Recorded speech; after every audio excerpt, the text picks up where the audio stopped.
doctor Becker. Bienvenido. Ahí. Perdona, yo no hace tiempo que dejé de ser profesor de la Pontificia Universidad Católica, si bien fui durante 10 años, pero me fui el año 2008. Así que eso, si bien tengo muy buen recuerdo, pertenece a mi pasado docente. Al currículum. Es parte del currículum, pero no lo soy actualmente. Yo trabajo en el Hospital Regional de Talca y soy un médico del sistema público a tiempo completo.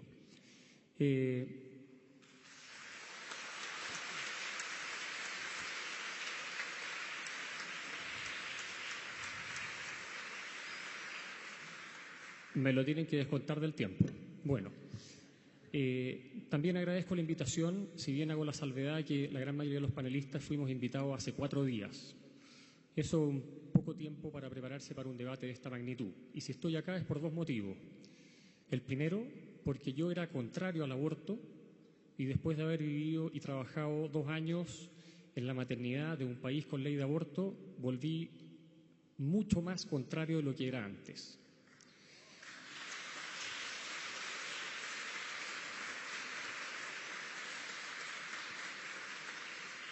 Y lo segundo es que después de esa experiencia de 2 años trabajando en un centro de referencia internacional en Barcelona, me dije que si algún día en mi país se iba eventualmente despenalizar o legalizar, que para el público común la verdad es que no tiene mayor diferencia, yo no me podía quedar callado. Y yo hoy día no voy a hablar del origen de la vida, porque la verdad es que no tiene sentido. Cuando una mujer usa la ley de aborto es porque ya sabe que tiene un hijo vivo dentro. Por lo tanto, el origen de la vida, la fecundación, etcétera, aquí pasa a un nivel secundario. No voy a hablar de si el aborto es malo, si es bueno, de si es persona, si no es persona, que son discusiones filosóficas. Yo les voy a contar cómo funciona la ley de aborto restrictiva en el papel en los países que la tienen, qué es lo que se supone que se está pretendiendo acá. Aquí, tanto el senador Girardi como el diputado Núñez dijeron que no nos preocupemos, que aquí la ley va a ser súper restrictiva para 3 casos específicos. Entonces vamos a ir analizando los proyectos de ley, por supuesto que la ley final todavía no se sabe, pero los proyectos de ley y vamos a ver qué dicen. El senador Girardi, dentro de su ley, propone que va a ser legal el aborto ético-social. En Inglaterra, el aborto social es que una madre tiene derecho a acabar con la vida de su hijo cuando no tiene plata para mantenerlo. Después dice, cuando el feto presente o se establezca clínicamente que presentará, futuro, graves taras o malformaciones físicas o psíquicas.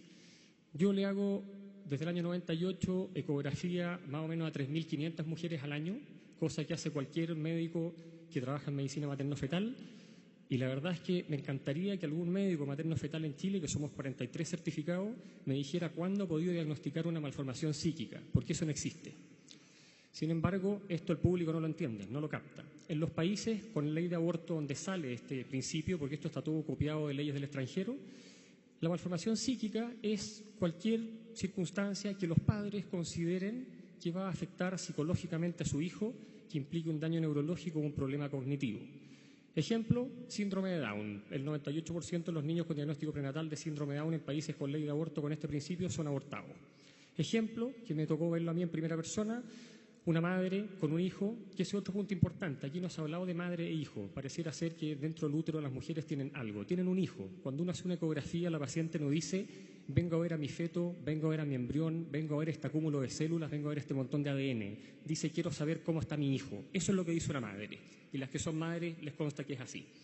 Bueno, entonces hubo un niño de 18 semanas de embarazo que se le hizo el diagnóstico de genuvaro. El doctor Rossi, tengo entendido que es traumatólogo, les podría explicar mejor. El genuvaro, traducido en palabras simples, es una rodilla chueca, que viene mal formada, que es corregible por el traumatólogo, pero los padres dijeron, esto es muy grave, mi hijo va a sufrir, y ese niño fue abortado.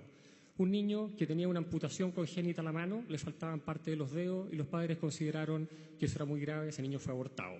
Entonces, eso es la letra chica de esa parte de esta ley. No es un aborto tan restringido como nos quieren hacer creer.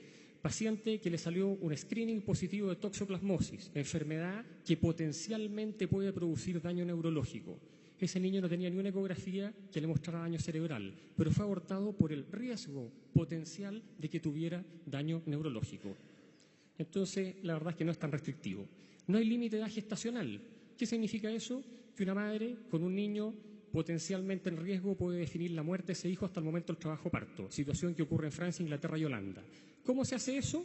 Porque queda la sensación de que la paciente se hace un aborto y nadie sabe lo que ocurre en el hospital. Entra con un hijo en el útero y sale sin ese hijo en el útero.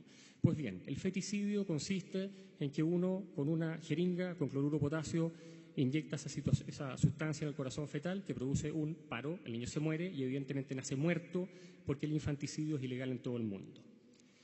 Segundo punto importante, y que me alegro que esté el doctor Segers acá porque él es un experto de reconocimiento internacional y nacional en infertilidad. Hay dos leyes, la del doctor Rossi y la de Miles Chile, que hablan de que el aborto debería estar permitido cuando sea el embarazo producto de cualquier técnica de reproducción asistida no consentida en la mujer embarazada. Me encantaría que alguien me explicara cómo una mujer puede ser sometida a fecundación in vitro contra su voluntad. Eso no existe, claramente no existe. ¿A qué va este capítulo? Muy simple. El doctor Segers también fue al extranjero, también estuvo en un país con ley de aborto, y él estaba en infertilidad, que es el lugar donde parejas que tienen el drama de no poder ser padres logran un embarazo. Yo estaba en el otro lado, en el lado de perinatología, donde se eliminan a los que sobran. ¿Qué quiero decir con eso? Se llega a un acuerdo. La pareja dice, mire, yo quiero hasta trillizos, o yo quiero hasta gemelos, o yo quiero uno solo. Y cuando la fecundación in vitro da origen a más niños, pasa a la sala del lado, donde se hace un procedimiento que se llama reducción embrionaria. Traducido al castellano, inyección de cloruro de potasio al feto que está más cerca de la aguja para eliminarlo. Entonces parece que las leyes no son tan restrictivas, nos están contando algún cuento. ¿Qué pasa respecto a la patología materna? Aquí se ha hablado de riesgo vital. Sin embargo, la ley del senador Rossi dice sea indispensable para salvar la vida a la mujer o evitar un daño irremediable de su salud física o mental. Daño irremediable, ya no salimos de riesgo vital y salud mental. En los países con ley de aborto restrictiva, en el papel, el 90% o más de los abortos por causa materna son por depresión. Es decir, puerta abierta al aborto a libre demanda. Cualquier médico de medicina perinatal, no yo, cualquiera, ha tenido la oportunidad de controlar mujeres embarazadas con insuficiencia renal, cardiopatía severa, feocromocitoma, hipertensión crónica, diabetes descompensada, lupus, artritis, hasta me tocó a mí personalmente una paciente que se le hizo un trasplante hepático durante el embarazo. Trasplante hepático, eso estamos hablando. Y esas mujeres siguieron adelante, en algunos casos hubo muerte fetal, evidentemente no intencionada porque no es lo que uno busca, y en otros casos lograron tener un hijo. Entonces la medicina hoy en día tiene, la verdad es que mucho que ofrecer para sacar adelante a pacientes extraordinariamente complejas desde el punto de vista médico, y por otro lado el neonatólogo tiene como sacar adelante a niños en condición muy crítica. Entonces, repito, cuando nosotros vemos estas leyes que supuestamente son restrictivas y uno ve la letra chica, bueno, la verdad es que no es tan así. Y lo otro que llama profundamente la atención es que se habla que el aborto va a estar autorizado por la opinión de 1 o 2 médicos cirujanos. Con todo el respeto que me merece un recién egresado de medicina, esta ley permite que un médico que egresó ayer haga un certificado médico diciendo que esa paciente cumple un requisito para abortar. A mí me encantaría ver la cara de un cardiocirujano si un paciente llegara a un consultorio periférico, con todo el respeto que merece ese médico general, con un certificado que dice que hay que operar del corazón a esa paciente. O sea, evidentemente ese certificado en 30 segundos va a terminar en un tarro basura y va a decir, oiga, usted requiere una evaluación por un especialista. Sin embargo, eso no está contemplado. Aquí cualquier médico cirujano general, repito, con el respeto que merece, puede escribir un papel que diga, yo creo que esta paciente cumple los requisitos. A los especialistas no se nos ha preguntado, se nos ha preguntado poco. ¿Qué pasa respecto de las malformaciones? Por supuesto que hay malformaciones letales. El proyecto Miles Chile propone una lista de malformaciones letales, entre las cuales menciona osteogénesis imperfecta. Se les olvidó que hay 4 tipos de osteogénesis imperfecta. En el hospital de Talca en este minuto tenemos 2 adultas embarazadas con osteogénesis imperfecta que van a tener hijos. Síndrome de Turner. Casi todos los niños con síndrome de Turner terminan en un aborto espontáneo, lo que no quita que hay adultas con síndrome de Turner. Síndrome de corazón hipoplásico izquierdo. En Chile esa malformación se opera desde el año 2001 con resultado más de 50% de sobrevida. Por lo tanto, si bien es grave, tampoco es letal. Espina bífida. O sea, la espina bífida hoy en día se opera in útero, se opera después de nacer. El año pasado en el hospital de Talca tuvimos 2 partos de mujeres portadoras de espina bífida. Fueron madres. Sin embargo, aquí está puesto como enfermedad letal en el proyecto Miles Chile. Onfalocele, el onfalocele siempre ha sido operable. Entonces, cuando vemos eso, uno dice, esto es una burla. Lo escribió alguien que no le preguntó nada a nadie, sacaron la lista de un libro de 1970, no lo sé. Y el tema es ese, eso es la ley de aborto que se plantea en Chile. No es restrictiva, es restrictiva en el papel. La realidad, en todos los países donde se aplican leyes similares, es que el aborto es a libre demanda. Y aquí estamos hablando en el fondo de aplicar una ley donde nosotros los médicos nos van a permitir acabar con la vida de un paciente. El feto es un paciente, nosotros le hacemos diagnóstico, le hacemos control sano, igual que un pediatra. Vemos que el niño está sano, si está enfermo vemos si se puede tratar, si no es tratable desgraciadamente queda fuera de alcance médico.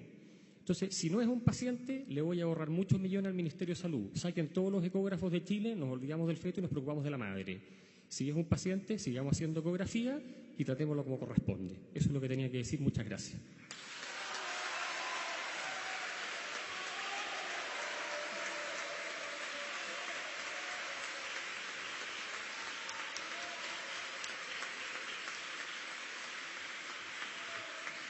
Aquí hay una verdadera guerra de aplausos.